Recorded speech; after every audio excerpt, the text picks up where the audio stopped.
नमस्कार, प्रणाम, अस्सलाम वालेकुम। हमारे भोजपुरिया के ताज़ा खबर में स्वागत है आप सभी का।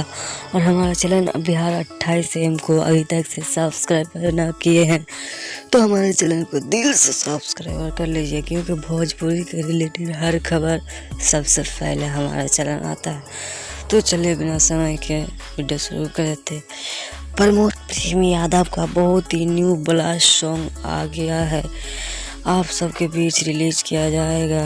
जिस सॉन्ग का नाम है दरिया गढ़े ए बलमुआ। जी दोस्तों, आप सब सही सुने, दरिया गढ़े ए बलमुआ प्रमोद प्रेम यादव का बहुत ही ब्लास्ट सॉन्ग है।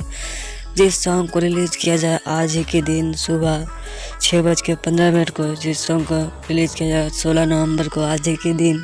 तो इस सॉन्ग को ज़्यादा से ज़्यादा आप सब सपोर्ट करें एंड सब्सक्राइबर करें। और डीसी भक्ति म्यूजिक से एंटरटेनमेंट से रिलीज किया जाएगा। जिस आप सब सही सुने हैं, डीसी भक्ति एंटरटेनमेंट से इसे रिलीज किया जाएगा।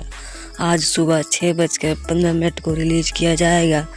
तो आप सब देखना ना भूलें। और हमारा वीडियो कैसा लगा, अगर अच्छी लगी तो चैनल को सब्सक्राइब करें और लाइक करें, कमेंट करें।